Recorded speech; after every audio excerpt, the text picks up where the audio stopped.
Greetings. Today we'll be doing a review of the IronCat HPC02 Pro Edition Translucent Black. These naming schemes gotta go, bro. Can we just call this like the IronCat X2? But I recently just got this mouse. I played I played yesterday on stream with it, so I wanted to give you guys my overall thoughts on this specific mouse and uh, not really who it's meant for, but my own experience about the mouse, because I'm a 131 claw grip user. So if you're very similar like to my grip style, maybe this review can help you determine if this mouse is for you or not. Now there are two different versions of this mouse that you can buy. You can get the mini version, which will come in, if it's the pro one, which will come around 63 to 68 grams, or like mine's, which is the non-mini version. It could weigh anywhere from 66 to 72 grams. If I had to just go based off a feeling of how much this mouse weighs, I would probably say closer to the 70 side. I'll keep it a stack with you. I don't have a scale, so let's but around 70ish, I would have to say. Now this mouse comes out to $150 if you decide to get the bundle with the accessories. There is one option that doesn't have the accessories and is just only the mouse, which is $130. So it's a lot of money for this specific mouse compared to, like, let's say the X2 or like the Sora, which is like very similar in shape. But there are some unique features about this mouse that other mouses don't have, unless it's Asus. You can switch out your switches on this specific mouse. They don't care. Asus has a patent on switching switches, and you can do it on this mouse.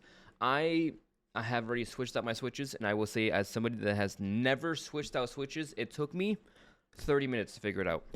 Roughly 30 minutes to do it.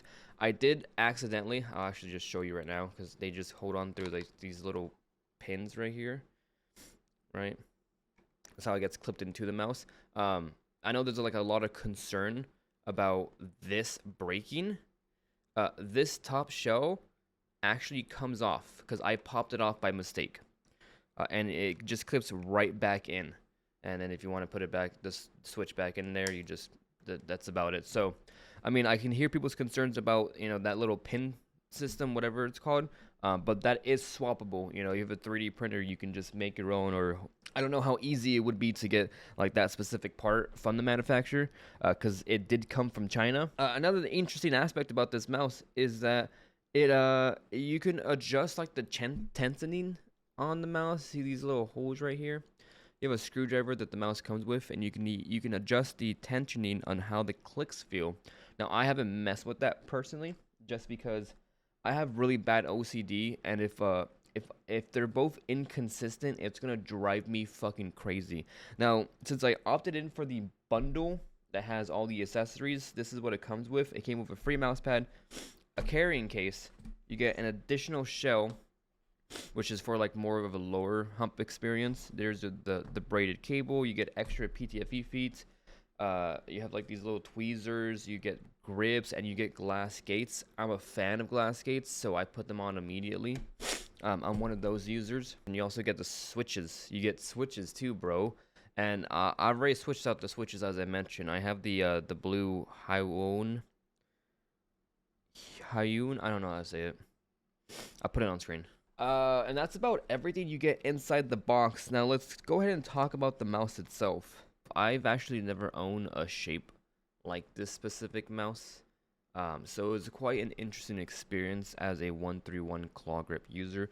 It really did feel natural in my hand, and I do enjoy the palm support that I'm getting.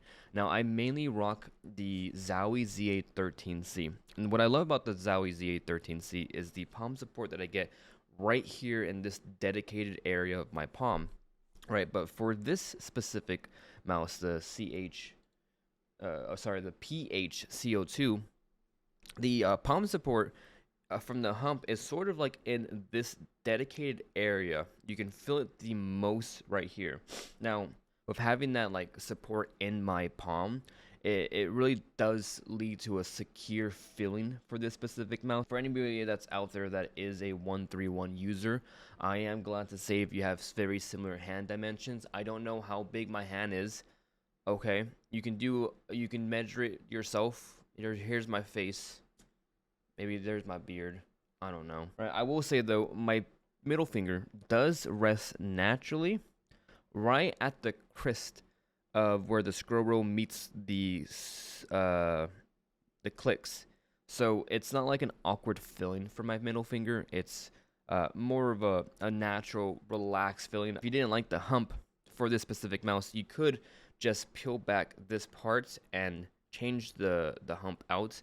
Now the hump is only secured through this little tiny clip, which I mean isn't too terrible. You can't like just pull the backing off. I'll say that much. I've tried just like pulling it off before, and you just can't.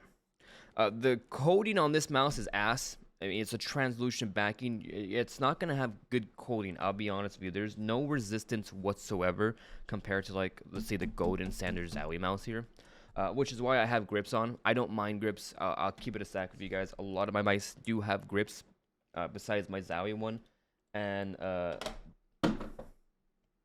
besides the Zowie and my Vaxi one. This mouse does creak, especially if you push it in.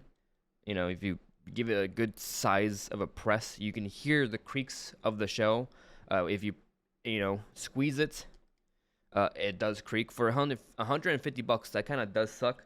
But I'll be honest, I don't notice it in game, so it doesn't really affect my actual in-game performance. So it doesn't really bother me. It's just quality control. I will say one thing that I don't personally enjoy about this mouse is where the side buttons are located. When I'm gripping this mouse, my thumb is resting more towards both M3 and M4, which is a bit of a weird feeling to press M4 with the back portion of my thumb.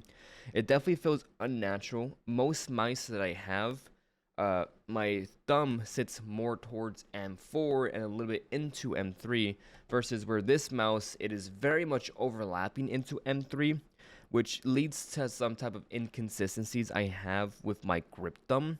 Over time, I will naturally adjust and get better with the mouse. I do still very much enjoy it. It's just that's like one of the gripes I have.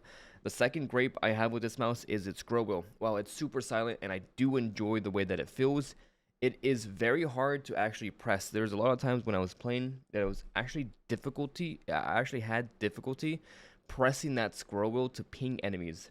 Oh, the one thing I've noticed, I guess maybe this is like a battery saving technique, but when the mouse is like not moving, the RGB glows, but when it starts to move, the RGB turns off, which is a very interesting feature. I wonder if that causes any type of input delay into the mouse itself, but when I was playing, I couldn't notice any type of input delay at all. Hi, Future Techie here. I completely forgot to talk about the click feelings. The pre-travel on the clicks, there's really none. They do feel quite nice. Here's a little click sound for you guys.